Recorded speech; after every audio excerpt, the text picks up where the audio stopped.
Hey, Reef Builders, welcome to episode 73 of the Reef Builders podcast. For those of you that are watching on the YouTube channel, it looks a little different because we are actually in Tidal Gardens right now with the man, Mr. Than. What's up? He's like, oh, what's up? Oh, wait, I have to talk now. Yeah. We're going to talk some reef therapy. We're going to go through tank stuff. We're going to talk about our beers because we got some kind of local beers going on. And we'll get to it. Than, thank you for allowing us to be in your spot. We appreciate this. Oh no, I'm super excited to have you guys over. So this is the night before we are kind of touring the farm with all the lights on and everything. So it's really dark in there, but still, the one thing that stood out to me the most when I first walked in was how quiet it is. And I know a lot of people say that, but you've done such a great job keeping the sound down. Yeah. With how many tanks you have? Yeah, so it is kind of crazy, and it's totally my neuroses at work on that. But I had this idea that I wanted the downstairs to be a very film-friendly environment, and it's kind of still not, but it's way quieter than it has any business being for being a coral farm. Yeah. Like if you've ever been to any kind of large facility, like it sounds like crashing waves and buzzing hum of equipment. And so, yeah, it is pretty quiet, but room for improvement. We go through what we're drinking every time. So, Than, what do you got in the hands right now? So this is kind of like a shout out to my college days of sorts, because I went to college up in Michigan. So this is from Holland, Michigan. This is Dragon's Milk. So there's like a million different variations of Dragon's Milk. So, but this is kind of like the OG, like bourbon barrel aged stout. Okay. Raj? Well, I mean, had to go with the other dragon, but went with their golden ale with milk sugar. Okay. I also went with that one. And this is different. It's a different beer. It's thick. It is straight from the teat of a dragon. That It is definitely has dragon teeth. We always start with therapy as well. Raj, I'll start with you. Anything going on in the tank world? Any updates to give us on what you got going on in your house? I was a little frustrated with the stand process. That seems to be way more complicated than it needs to be for to do a nice stand. There's lots of generic options available that are just particle board, which doesn't make sense to me. But the custom stand process, I don't know. It just seems like it should be a lot easier, quicker. I'm really struggling with that part. So you're not doing a Planet Aquarium or a Red Sea. You're pretty much doing custom everything here, so that's why you're kind of in a bind. Right. This is a completely custom build from top to bottom, and so the stand has to be custom, and it doesn't need to be anything special, but being that I don't want anything special and I want it somewhat simple and go with the whole Euro look where it's clean lines and not ornate. I just expected the process to be a lot smoother. Is it wood or is it metal? It's wood. Okay. Yeah. Now in our larger systems, I always do metal, just because the tanks are so heavy. That's going to be the best medium to use for most applications. But this tank's not that big, so you don't want to 80-20 it. I thought about that. I don't like the look, so I'd have to wrap it anyway. Which again includes a cabinet builder that's going to go through the same process and the same time delays and all that good stuff. Than's thinking. That's the nature of custom, though. Like it is. I had this idea that if you are spending the tippest top dollar, that this should be a very smooth process, and it's the exact opposite. Like when you're dealing with like the artisan types, yeah, that adds 12 to 18 months to everything. Like there's always going to be like whack delays. No, if it takes 12 to 18 months, I'm murdering somebody. Oh, That's for sure. normal. There is nothing in this industry that should take 12 to 18 months to manufacture, period. I think the Reef Therapy audience would also murder you. We're still talking about this tank. You got to be kidding me. It's not even real. It's vaporware. Yeah. I think 80/20 is the way to go. I don't know. I feel like you could wrap it with thin, like some sort of thin wood sheet. I mean, There's like magnetic stuff. Sure. Yeah. Yeah, but I mean, I guess, yes. But then I have to do that part. And I was trying not to do that part. You know, I wanted to have that done so we can move along a little bit quicker. And you know, I'm not a cabinetry guy. Like, I'm not a cabinet maker. We don't have a cabinetry shop. It's not what we do. And I'm a firm believer in you let the companies that do the thing, let them do the thing. And you stick to what you do. And overall, that's going to end up with the best outcome, right? Like you let the CPA, the tax professionals handle the taxes. Don't DIY that stuff because you don't know what you're doing. Mm-hmm. And I learned this early on with car washing. Like I spent all this time cleaning my car, detailed the whole thing. And at the end of the day, I realized how many hours I put in to clean the car. it's at least 4 a detail, right? 4 Oh, hours, 4 or 5 hours. Yeah, but you know, you'll appreciate the level of neuroticism here. Is I got out the toothbrush and all the little magnetic bits, little feather dusters and stuff to get all the dust out of all the crevices and everywhere, little pins that get around the buttons and all the details. So it took a while. Yeah. And I thought I was saving money. That was I was offended at how much these details cost. So I can just do that myself on the weekend. Until I realized how many hours I had to physically put in. And I looked at myself at the end of the day and I was like, you know, I wasted the entire day. It was a lot of work. And I could have just gone to work and do what I do and made more money putting in that much effort at work and then paid the professional to detail the car. Yeah, there's definitely like an efficiency that the professionals have that you will just never have. Right. Or you could put the 10,000 hours in and figure it out properly. Yeah, because I'm that way about plumbing now. Like there was a time where I viewed myself as a pretty good plumber, right? I was like pretty good. And so when we finally hired like a professional plumber, I'm like, I did this. It's pretty good, right? He's like, no, like he's trying to be polite. I just said nothing. I'm like, oh, okay. Then I see his work, and it's like, oh, this guy's like for real. This guy's like an artist. And after that, I'm like, I'm never plumbing again. Yeah. Like, nope. Just pay them their $150 an hour or whatever they're charging. It's worth it. Just get this off my plate. So I get it. Than, anything you want to get off your chest? So I am at the point where I'm just glad that a lot of my big projects are more or less done with. And any remaining big projects are largely optional.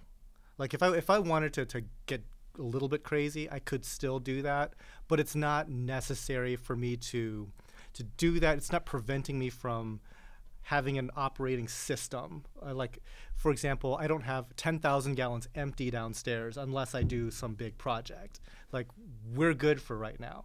So I'm just like evening out all the little tiny projects here and there, and I'm just trying to like sit back because I've been in big project mode for 4 years. And so this is a highly refreshing time period for me.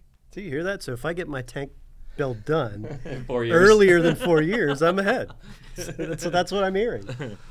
We were just talking downstairs about how I remember, watching your YouTube channel, the Tidal Gardens YouTube channel, whenever you first started this build, and thought of like the magnitude of how large this facility is and how it was going to take forever to fill it. Has it been 4 years? Since we broke ground, yes. Okay. And I think that like most places of this size would have been done a long time ago because they didn't build it from a dirt patch to this. Like they would have either rented or bought an existing building like a sane person. But I wanted to build this on my property. And so up it came. And there's some cool parts to that, just because I was able to customize literally every centimeter of this place to exactly coral farming. And so I'm not like converting a warehouse to a coral farm. Like everything is purpose built with coral farming in mind. So that was cool. It just takes longer. Yeah. Yeah. Well, it looks beautiful. And we were just having some coffee from the Ghibli or whatever it was. What's the coffee maker? Jura. Sorry. Some fancy coffee maker. You said we were going to make gelato tomorrow. Like, I can't wait for the gelato. What's going on? I'm pretty here? excited about that. What is this about? It's worth the price of admission. There's some serious office perks for sure. So for me, I would say my therapy starts with the fact that we had a freak storm come through the area in my town where I live, right outside of St. Louis. We haven't had rain in, I think it was like 29 days. We didn't have rain. We were in a drought for sure. And so I had my whole entire family in for 4th of July weekend, like 13 people in my house. And we're all, like my brother and my brother-in-law are going out to do a beer run. And we see this like storm cell forming. I'm like, fantastic. It's going to rain. Let's go. And we got home, we had dinner, we had pizza and all that. And then the power just turned off and the whole house just gone. And it didn't look bad outside. And then literally 30 seconds later, it felt like we were in the middle of a tornado. I don't think in all of my years in living in the Midwest and witnessing severe storms, never have I ever been in something like this. Like I was telling people to get down to the basement, which is weird because normally if you're from the Midwest, you're out on your front porch watching this thing, right? And there's a gentleman from across the street that works for the power company, and he, everybody emerged from their homes afterwards because there's, when the power's out, that's what you do. You just come out and see what the damage was. And the gentleman from across the street had said that it would be 2-3 days before we had power because there were like 13 poles that had snapped with power bringing the energy bringing into the town, and so they were gonna have to repair all those. My tree is snapped in half in the front yard, which is fantastic because it was a Bradford pear tree, and those are invasive. And I was telling Roger earlier, I was telling my wife about how we saved about $5,000. Mother Nature saved us like $5,000 by ripping it down, and we just put it out in front, and the city is coming through and picking up all the limbs and trees and all that kind of stuff. So, but yeah, I will openly admit that I was not prepared for this. I'd always thought, why do I need a generator? What's my backup plan? I don't need one. I've never really, I'll just throw some aerators in the tanks. It'll be fine. We've never lost power for longer than a couple hours. We'll be good. I don't have huge systems. There's not a whole lot of money involved in my system. So I was like, okay. But when he said it might be 3 days, we got in the car and went to Home Depot and dropped $1,000 on a generator and came back. And I'm glad I did because that thing ran our refrigerator and my tanks for 3.5 days. It was insane and something that you don't think is going to ever happen to you. And then boom, it just happened. And somebody sent me a meme. I don't know if you guys have ever seen this where the dog is just like reading a newspaper and everything is burning around it. Everything's fine. Everything is fine. That was my coral tanks. The Reef tanks are just like chilling. What up? They didn't have light for a couple days, but they're just like living their lives. But yeah, if you don't have a backup plan, it's probably a good idea to have. The backup plan here is quite substantial, I would imagine. I saw it out in the back. Yeah, it's pretty much right in front of your rental car. Yeah. It's that's an 80 kilowatt generator. So that thing, when it kicks on, it provides 400 amp 3-phase to all the buildings back here. So we didn't have to pick out individual breakers or anything. It powers the entire panel. That's crazy. So literally the thing, like any disturbance, it immediately switches over. Because like our transfer switch is the size of like a normal house generator. Just the switch over is. Mm-hmm. But what they don't ever tell you, it's like, this sounds like amazing, right? But what they never tell you is every single time that this thing runs, it needs to be serviced. Wow, really? Oh, okay. Yeah. So if this thing runs, you need to call the electricians back over. It needs to get an oil change. Because it's basically a big V8 engine in there, like a big Chevy. and the entire thing needs to be like flushed and tested and everything every single time it runs. So it'll be like about $700 every single checkup. Wow. I just like a scam. I just put stable, fuel stabilizer in my generator when I was done with it. But yeah, it was one of those moments where, like I said, I never thought it would happen, and it did. And my family left early. I was like, you guys don't need to be here for this. This is ridiculous. Captain goes down with the ship. Yeah, 85 degrees upstairs in our upper level of the house. So we spent the weekend in the basement, and it was my daughter's birthday, and everybody's gone, and it was a whole big thing. Family complaining on the way back. Remy doesn't even have power. Yeah. No AC. He sucks. But before they left, I did get my brother to help me move the new Red Sea down to the basement. So nice. And those things are heavy.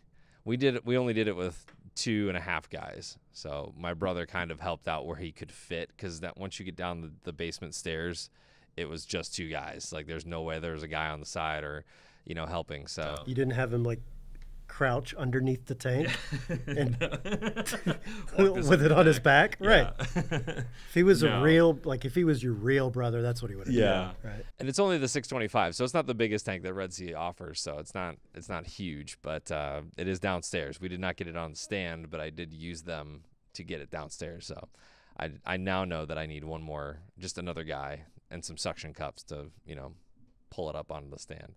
Obviously, nothing like what is here in this building, because there are some huge ass glass tanks in here. I mean, what's your biggest tank that you've got? You have 2, right? It's a 600. Yeah, I've got 2 600-gallon tanks.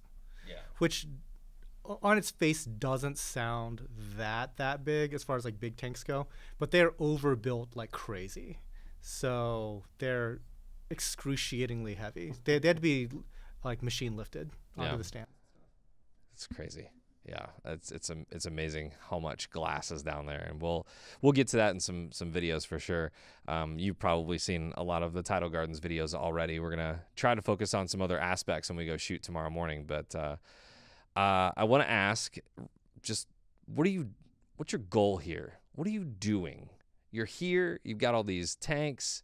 You've got obviously I know you sell coral like once a month on auctions and stuff like that, or the live sales that you do on YouTube. But what's the ultimate goal here for you, other than you just being an amazingly curious hobbyist at heart, I think?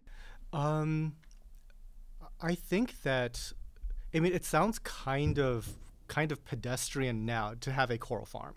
But when I started this, there's no such thing as a coral farm, really. Like, Tidal Gardens was started in 2002. So it's been like over 20 years, and this is back in the day when nobody propagated corals very much. And so to kind of like go from those origins to now where almost every commercial operation does some level of propagation, it doesn't sound that novel. But my goal was just always to have a coral farm. I enjoyed the process of growing coral. And and the commercial side is just obviously to sell the coral. But over the course of 20-something years, my relationship with coral and with the hobby has definitely evolved, but there's always something about like the business that is interesting to me. So at various times I was more interested in photography than the coral stuff. At different times I was interested in the videography more than the coral stuff. And now I think that I'm very much interested in like just the system construction to make all of these things easy to maintain by a small group of people, like that sort of thing. So I guess my focus constantly changes. So like my overarching goal really, I think, has been accomplished. I have a coral farm, but it's the micro goals underneath that I think are kind of interesting. Now, do you just sell to hobbyists, or do you wholesale at all? Very little wholesale. We do some wholesale. It's largely like not impactful for us, because it's always funny. Like the places that we do sell to in bulk, they will come here, they will fill up a truck, or like in the case of like Andrew Sandler, he filled up his plane. Like they really couldn't take more onto the plane, sort of thing, and you would never know anything is missing out of this place.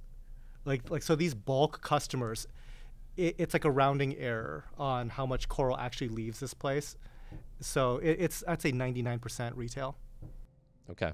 Yeah, I always, whenever I've sold at frag swaps, I always feel that same way. Like you sell a bunch of frags at a frag swap on a much lesser scale, of course, but you sell a bunch and then you're putting it back in the tank and you're like, did I sell anything here? And you do, but it's just, you don't realize how much or how many frags you actually have. And I'd say it'd be hard to make a dent down there with the amount of coral that you have. To put that into perspective, so we've got two buildings. We've got like this new building, then we've also got like the greenhouse. And the greenhouse systems, a lot of them are pretty old at this point, and I want to revamp all of those. The problem is I have no place to put all those corals, not even temporarily, not even segments here and there to redo like large swaths of that place. So we're stuck with a lot of the growing pains type tanks out in the greenhouse simply because we can't physically move and house those corals anywhere. Because we sometimes do these fire sales and then we look at the tanks and they're still there. Like, and we sold like UPS trucks full of this stuff, and it didn't help our case at all in order to like empty out a system to do these upgrades. Yeah, that's interesting. 7 years ago, you suggested on a video that a 120-gallon tank is the size of tank that a beginner should start with. Has that opinion changed at all in 7 years as technology has kind of changed a little bit too? So my concept of tank sizes is even more messed up now. Only because like this place has so many large tanks that like a 120 is like what we would use as like a service tank, not even like a home show tank.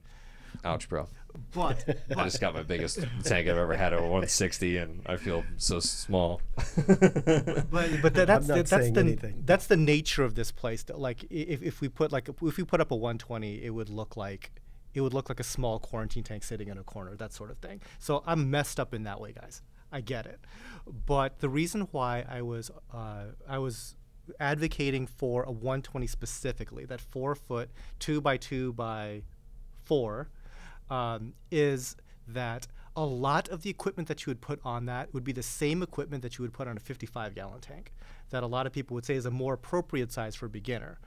But aside from the cost of the glass itself and the stand, whatever that might be, the system is basically the same. Like the skimmer is going to be similar. The lights are going to be similar. The pumps are going to be similar. So by going from a 55 to a 120, you're really getting so many advantages over that 55 that I would say that the upgrade cost on the glass would be very much worth it. So I would still recommend that, but I do have to throw a little caveat in there. If you're going to go smaller than 120, you should go really small and just deal with the fact that you can't have like tangs and stuff like that. You can't have certain very helpful critters, and you're gonna be doing the elbow grease that all of those things would have provided. But like a 30-gallon breeder, if you just wanted to get started, is also like a perfectly good size. So I would say either start pretty darn small, 20, 30 gallons, or go to 120. But anything in the middle there is probably not something I'd be super crazy about. Yeah. I'm with you with the larger tanks, but I don't like the 4 foot dimension. Mm-hmm. I like it longer. Like 6 at least? Yeah. Yeah, I was just thinking for somebody's first home aquarium.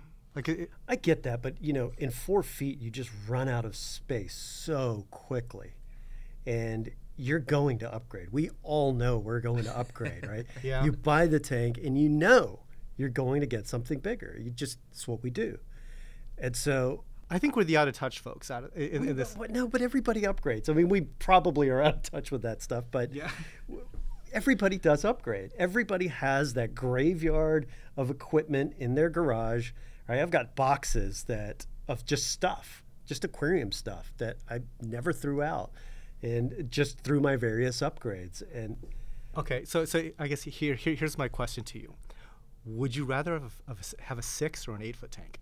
I do like the 8 foot tank. I went from a 29 gallon to my 10 foot tank. Okay. So I made a really big leap because I just knew that I'm going to punish myself, and I'm going to do this thing where, okay, I'll go from the 29, I'll get the 6-footer, then I'll go with the 8-footer, and eventually do the 10-footer, and I'm just going to repeat this process over and over again. But I knew it, so I went ahead and just bit the bullet and went 10 feet. I had a feeling that the 6-foot recommendation was a concession. Well, yes, but we're talking about if you're going to start with a tank, like what size that should be. I don't think that should be the 8-foot. I think that 6-foot is going to be more applicable, and price-wise, the barrier to entry is much lower on the 6-footer than it is on the 8. Right? I don't even know if anybody makes like a standard 8. I don't think so. Do any of the? I don't think so. But a standard 6 is probably bang for a buck might be. Bang for a buck, the 120 still might be the best, only because to go from a 4 to a 6, your lighting cost goes up about 50%. It doesn't have to. It depends on how you aquascape. It depends on, right? I mean, they'll go completely edge to edge on their aquarium and they light the end panels, and you really don't need to do that. So if you bring the lights closer in to where all of your action is going to be, I think you can get away with less light. Sorry, light manufacturers. Well, we're also still in the weeds, but a lot of the 6 tanks, so the 6-foot tanks, they have cross bracing exactly where that lighting system would make sense to be, you know. So there are some little quibbles in there, but if the person has the space and the budget for it, I'm always going to be like, bigger is better until about 300 to 400 gallons. And then after that, it's like, oh, you done messed up. Oh, yeah. Because the folks that, like, they dream about that 500, 600 gallon tank, that's when it falls apart. Like, that becomes really challenging. Challenging how? If you have like just a little nuisance algae problem that in a 30-gallon tank you would have solved in about 30 minutes with a toothbrush, now is literally unstoppable because it can grow faster than you can remove it yourself. And sometimes it outpaces the appetite of your herbivores. Because in my SPS tank downstairs, if you look carefully, it is mostly Valonia. And that is in a tank full of tangs and fox faces and emerald crabs, because the stuff simply outpaces their appetite to eat it. Yeah.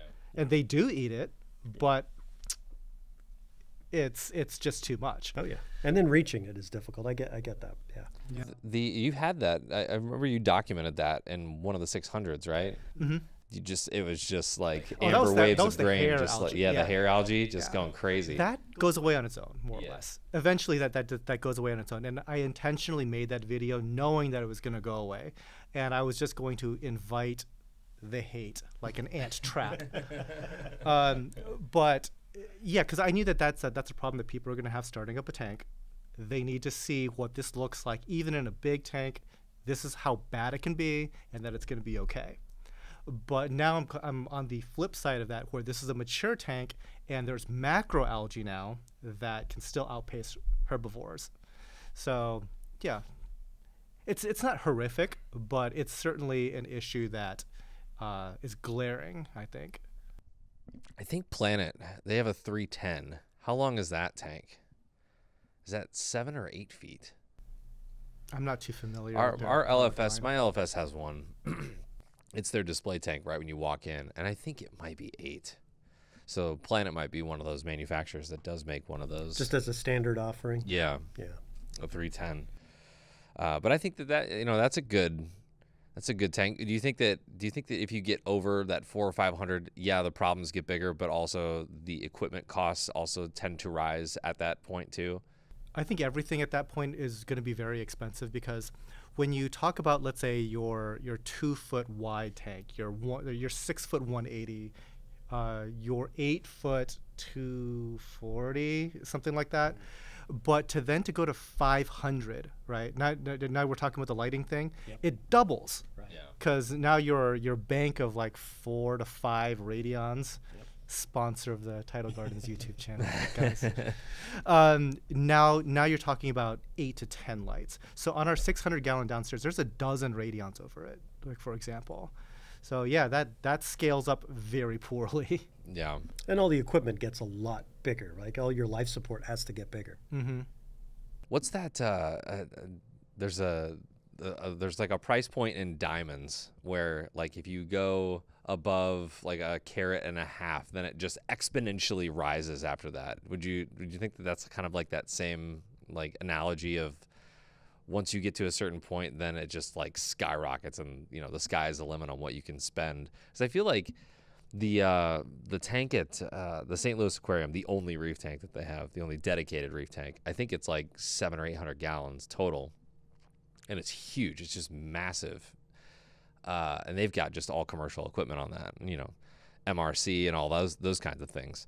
But I feel like you kind of need that, right, at that point. You have to process a certain amount of water, right? And you have to take out a lot more than what your standard hobby equipment is going to do. So once you get to that 500 plus range, you're leapfrogging into the professional level of equipment. So just like your diamond example, and that's with everything. Once you hit that threshold, now you're taking that leap up. Yeah. Right? Once you get over, even with the small tanks, you have your nano, it's going to cost you X amount. Once you move into that 48, 24, 24, you do take that jump. I think there's a similar jump that happens going from a very, very small, like 20, 30 gallon tank to like a 120. And then I think that there's that similar jump going from like, let's say a 300 to like a 600 gallon tank. Because so starting with the small example, like those tiny protein skimmers with the janky little pumps, and they barely work at best. They make bubbles, but are they really doing anything? Yeah. I don't know. It makes you feel good. A lot of skimmers look like that to me. Go figure, right? Go figure. But once you get into like a halfway decent skimmer, let's say what's a halfway decent skimmer? I think Reef Octopus makes a decent budget skimmer, like the $300 to $800. I don't even know how much these things are anymore. But once you get into that range on let's say a 180 gallon tank, that's going to be a pretty functional looking thing compared to that Skilter or whatever the heck that was on your 30 gallon, right? Yeah. But I am at that tipping point where I have like a pretty decent sized Reef Octopus that I am sure is undersized for my 2,500 gallon systems downstairs. And I'm sure Raj is like walking right by that, just like,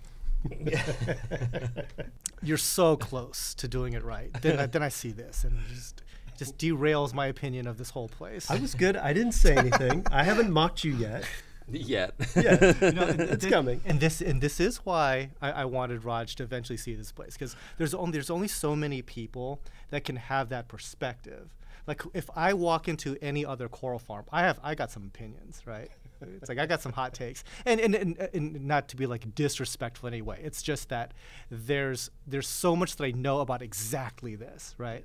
But there's very few people that know. Like life support systems at a professional level at a certain scale. There's like literally like less than 10 people, I'm gonna guess, that have like that type of intimate knowledge on that. And so like absolutely be here. I want to talk about all this stuff. So I make the cut on the 10? Oh yeah. That's awesome. For sure. Wow. For sure. Top 10 life support guys. I'm gonna make a plaque. Yeah, I just need your budget on some of these things to match up with my strat. No, but it is like that level of knowledge is kind of like rarefied air, though. Like you just can't pick just people's brains like, well, what do you think should be sized for this? And certain manufacturers of the equipment, they have no idea. So certain manufacturers just like, why don't we give this a try, see if it works? Like, because they don't have access to giant coral farms and stuff. So they have no way of testing this in that scale. And the hobby, it doesn't scale. Right? Like it's not a linear scale where if you're dealing with a hobby system versus a commercial system, it's different. You can't just say, well, you've 10 times the volume. Let's take everything we did here, multiply by 10, and here you go. Lots of people try it. They do it every day, and it always ends poorly. So it is different, and it is somewhat specialized. And there are people there that do build coral farms. There's companies that, that's what they do. Manufacturers a lot of them aren't even really available, right? They're manufacturers elsewhere that you've got representation here from a distributor. So if you're trying to get a certain amount of information, you're going to hit a little bit of a roadblock there unless you go around the distributor and actually get to that manufacturer. The manufacturers overseas and something like that. So you're Right. dealing with like an exclusive distributor in the States. Distributor, right. And so they may not know why something was created in a specific way. Like, what's the engineering behind it? You know, how is it really applied?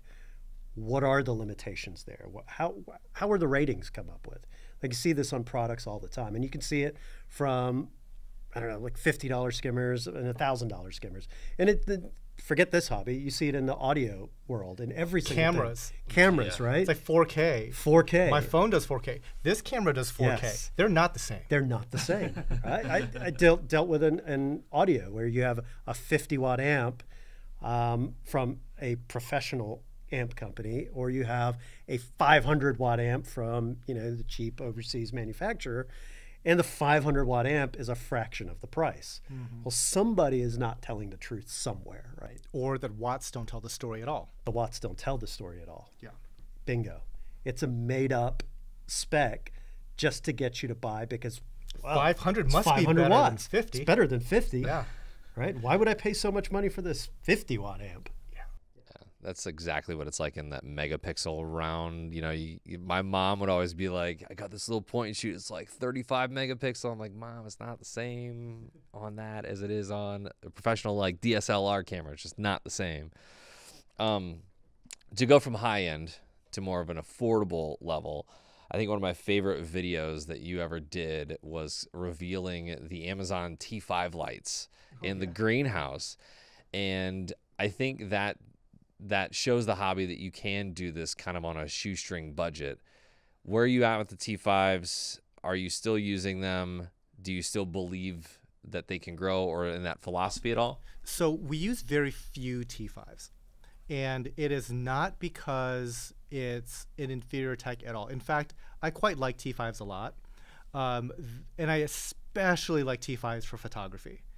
It's like we literally have a photography tank that is exclusively lit by T5, and that will always be lit by T5 as long as they're still being made.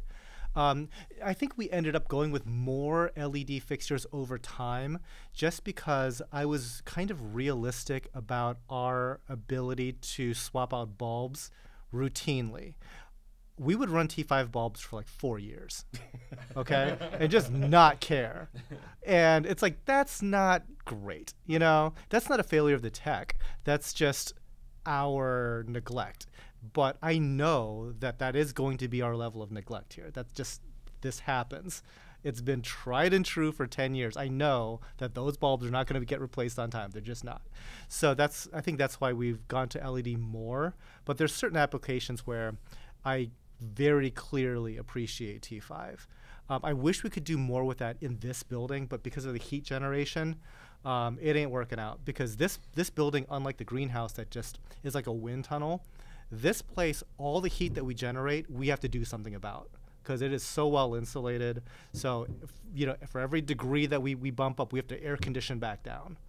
And that gets kind of like dubious. So, you know, we can't just have like halides and T5s and stuff like that rampantly here. So going back to the 120, you know, that being a good beginner tank, would buying a T5 fixture off of Amazon for that tank be something that you would recommend to start if you were on a You totally budget? could. And the thing is, like, if you bought like a 4 or 6 bulb T5 fixture, throw it over the tank, there's nothing you couldn't grow.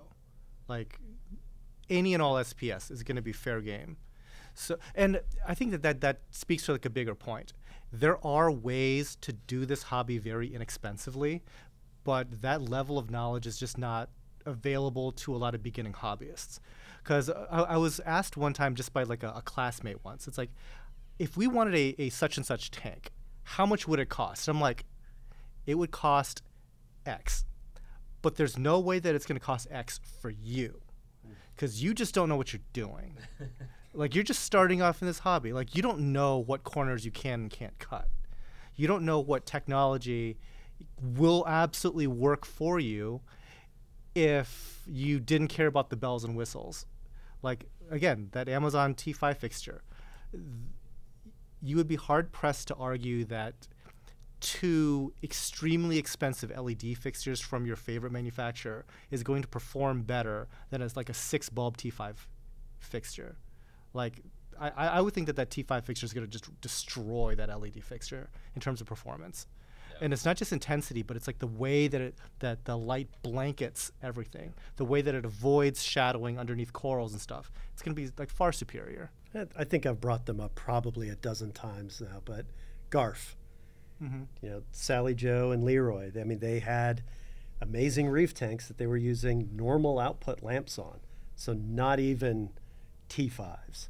And if they can grow some of the corals that they grew in those, and that was cheap. I mean, it was dirt cheap to get into one of their style. What did they call it? Do you remember? It was like the bulletproof reef. Yeah. And I mean, I read that website from top to bottom, front to back. I mean, I learned everything I could about it because it was really, really fascinating to see. While on the one hand, people were talking about how you had to have all this stuff to have this great reef, and they were there proving it, doing it with normal output lamps that you could buy anywhere. So with your Amazon T5s, did you use their lamps or did you change them out with? Oh, we use ATIs. Okay. What was your favorite lamp? So actually I like Aqua Blue Special, which is the most white looking of their bulb offerings. So my favorite combination would probably be like an even split of Aqua Blue Special and Blue Plus.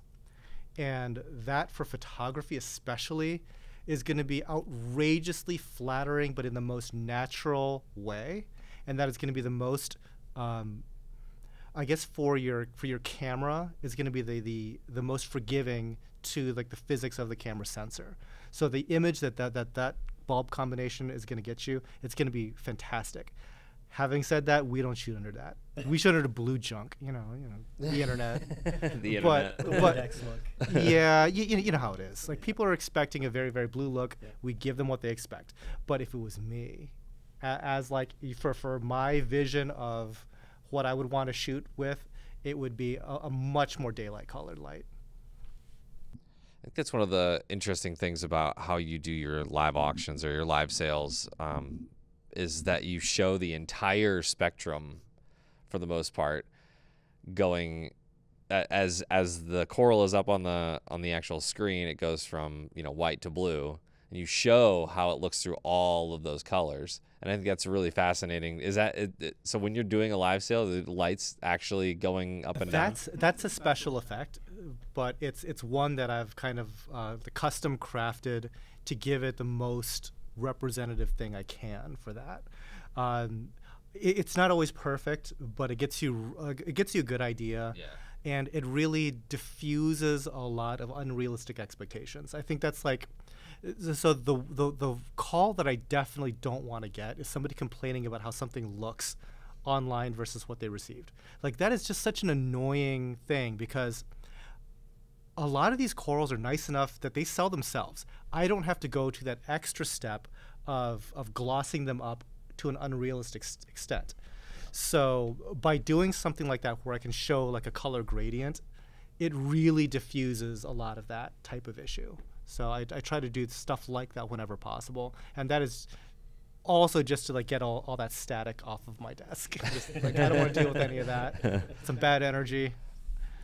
So what because there are so many different retailers out there that are just straight up in the saturation, up in the vibrance on these coral photos. And I know that there, to some degree, you have to sell them, right? So there's some degree of flashiness that comes with that. But unfortunately, I think that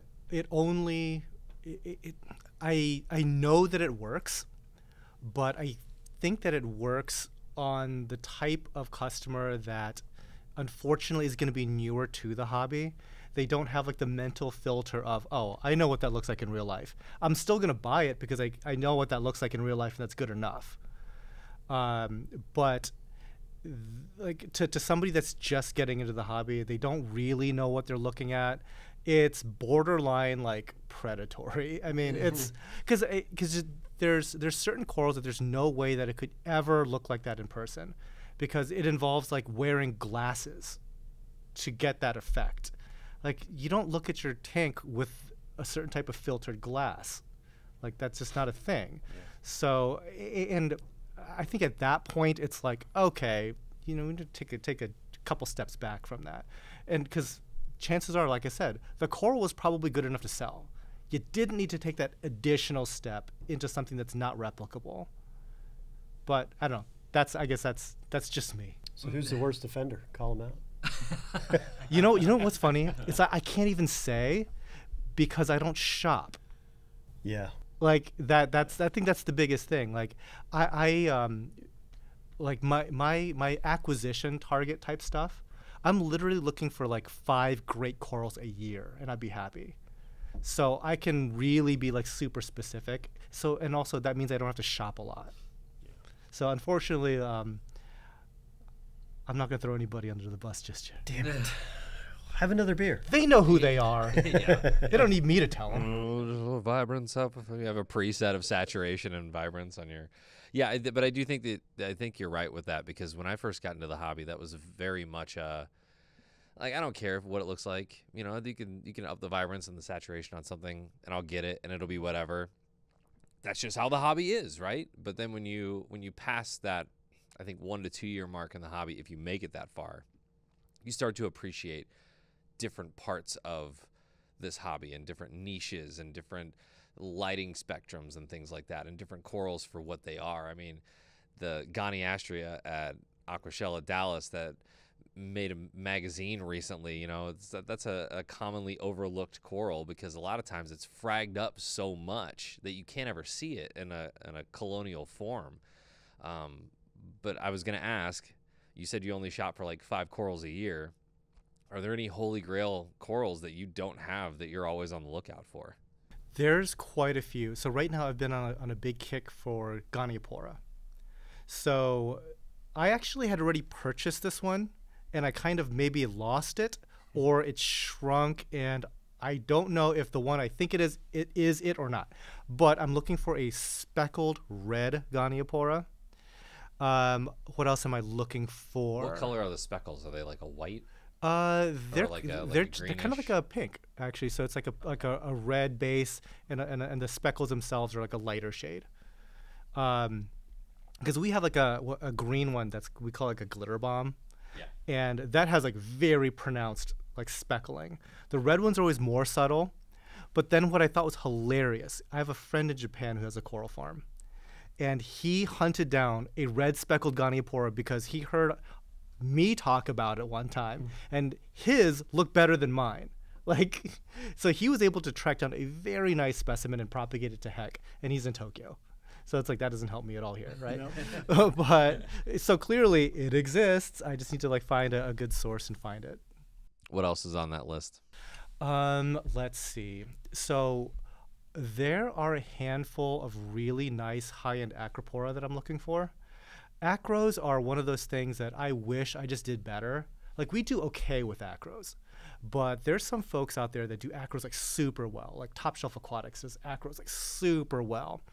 And it's like, like, are we going to copy their systems? Probably not. In practice, it ain't going to happen.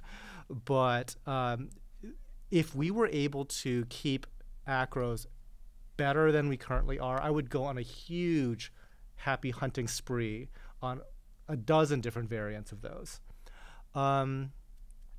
What else? I think that as time goes on, the sort of corals that will do better, like business-wise for us, aren't going to be fast-growing SPS that just go crazy. It'll be the slower-growing LPS that other people are not willing to try to grow. So I think that we would probably even focus on certain like large polyp stonies that people aren't necessarily even fragging a lot right now, like Scalemia, Homophilia australis, Cynarina, things like that.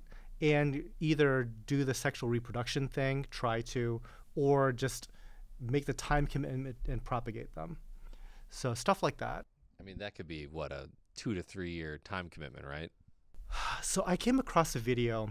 I think Parker's Reef in Australia. Yeah, the monsoon. Monsoon, Yeah. yeah. And they were saying between 6 to 12 months is like the time frame. It's because they use MRC equipment. Just saying. Just saying. Throwing that out there. Just saying. So they said Is that Total coincidence. guaranteed success with homophilia? they said 6 to 12 months for actual like propagation, or from.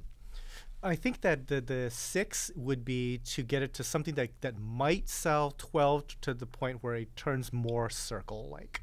Gotcha. Yeah. But they're the first place I've ever seen do that at scale. Yeah. Like, I thought that was impossible until I saw it. I fragged a baby scully, and it was about 6 to 8 months for it to round itself out, but it was still tiny. I mean, we're talking maybe $50 size. Yeah. It was already so there's a guy in Chicago, Ryan Cunningham, Chummingham's Reef, and he frags all those big meaty corals. And I bought a baby off of him that was like an F2 or F3 generation, and it was tiny, and it's still about that size. Like, they just take forever. Mind you, I could be feeding it better and feeding it more, meaty foods and things like that on a regular basis, but it's just amazing how slow they grow. But a $50 size frag these days is a colony, right? Yeah.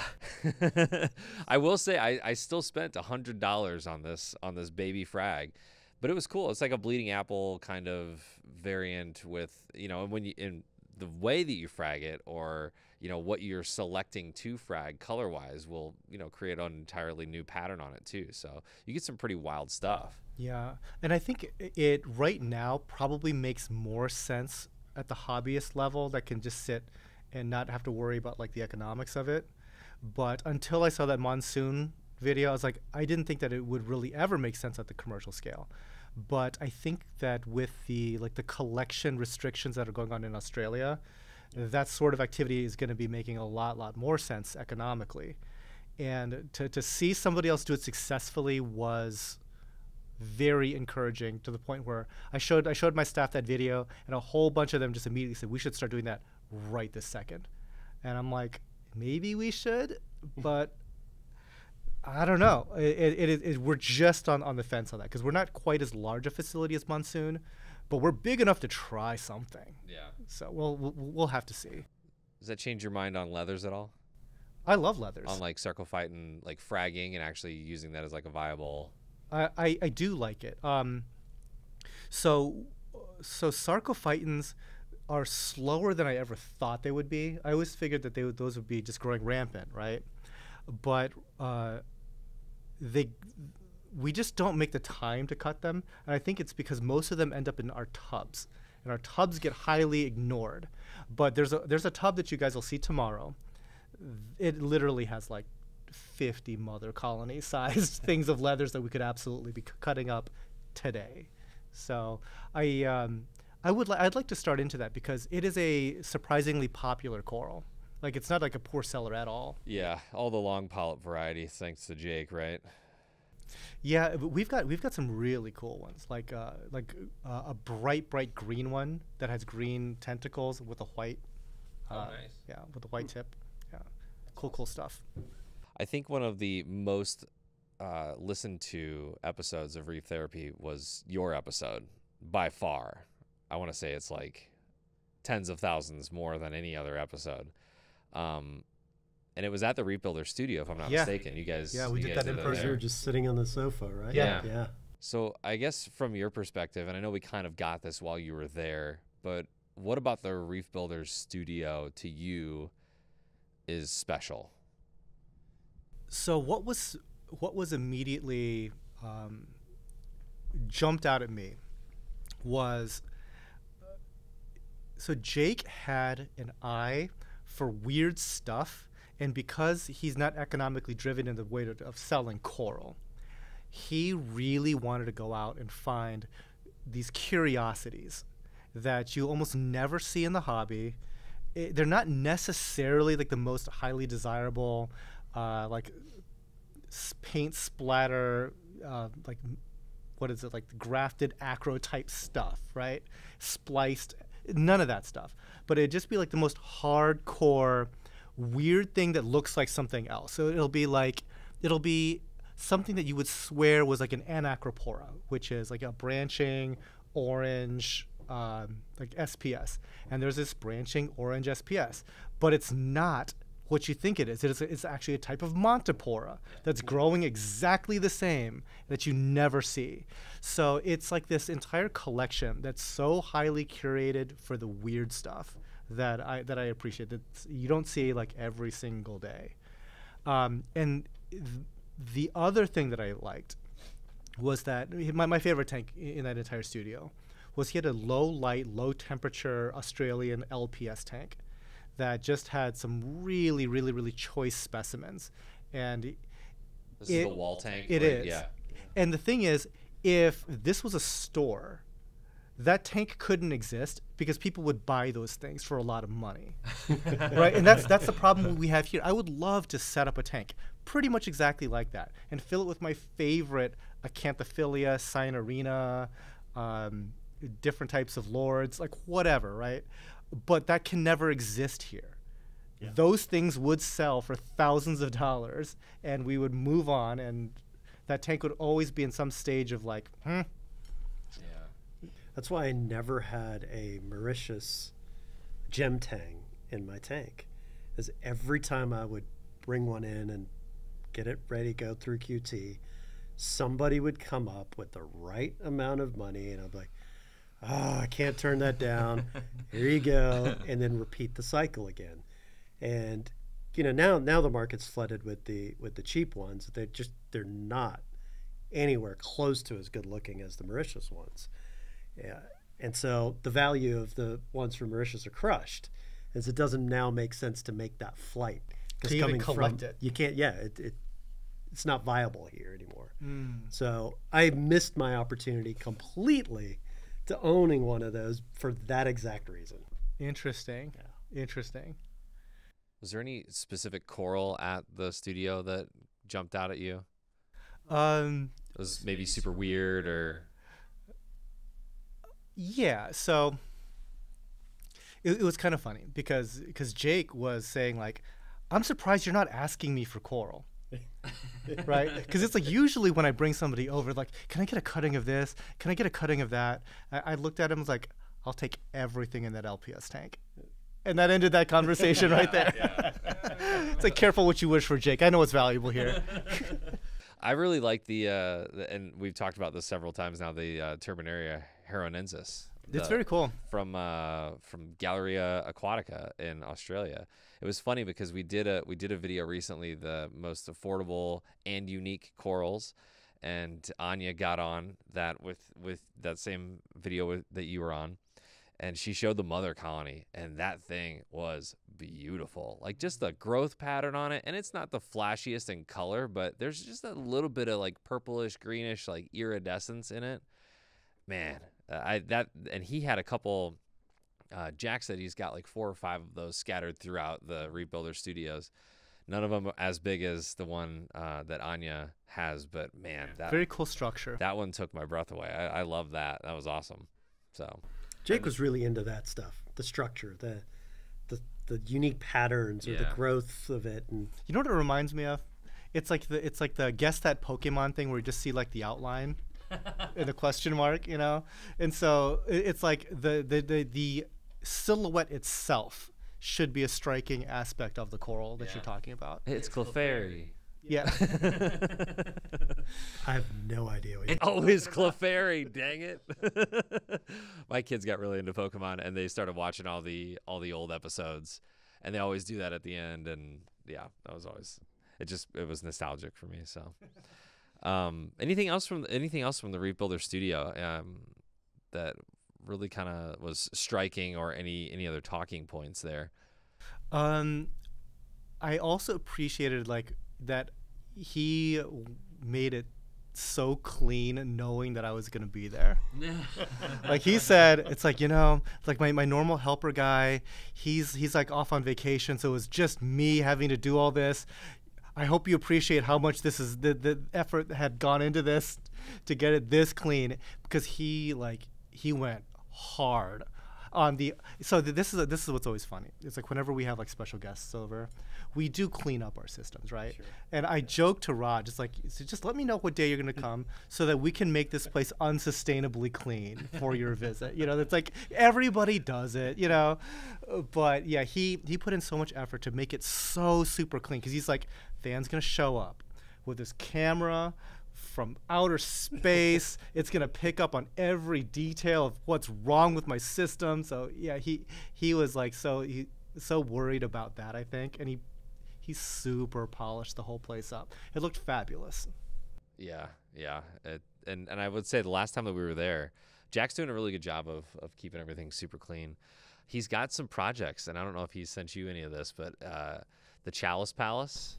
Ooh, that was in the rack. He made his own. There's a new tank featuring all those chalice corals from that Chalice Palace. So he's been doing some stuff. We need to get back there and document some of that, or have him do it. He says he's doing some stuff, and that but he hasn't shown me any progress. Yeah. I think he's waiting. Waiting for the big reveal. Yeah.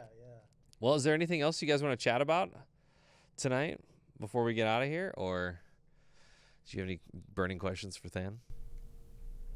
I mean, he rejected my question. I wanted him to call out some coral band. Oh, he wants the drama. I want the drama. I want to see a fight. He wants that tea. I want to be, What's worth fighting about? What's worth fighting? What is worth fighting about? Water changes are always fun to fight about. Not divisive enough. Torch coral names. Go. I can't tell them apart. I'm so glad that I'm never, I was out of it by that time. Because if I was buying corals as a hobbyist with all of the naming conventions now, I would be insane. I have no idea what any coral is called at all. You'd be surprised, but I know very few myself. Yeah. The only thing that because I know that a lot of companies, like their marketing strategy is to brand their thing specifically to their store, and even if there's an established name for something, they want to reestablish it with their branding. I mean, it's great marketing. Whatever. Yeah. So my take on that was always, I want people to find what they're looking for. So if they're looking for it under a different name that's done by a competitor, I'm definitely using their name, for the simple fact that Google does not care if it has a TG in front of it, right? Yeah. Does not care.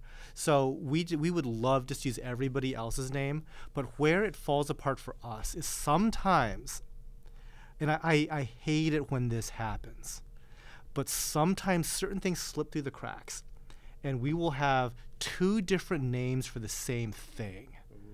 And sometimes it is merely because they're in different tanks. They look slightly different, but not that different. It's just because of that condition that they were in. One's in the greenhouse, one's here. They color up slightly differently. So it shows up as two different items on our website. It's not a problem if one person is buying one and one person is buying the other. They're getting exactly what they asked for. It's fine. It's when one customer buys both. And then it's like, oh, we suck. Oh, we suck so bad. Because this poor customer is going to get the same coral twice at two different prices. And it's like, it's like that, am I the a-hole thing? It's like, yep. Sorry. For that instance. Tis I. Yeah. I am the one. If you guys don't have anything else you want to, I mean, we could, honestly, we could sit here and we could pick apart everything in this place.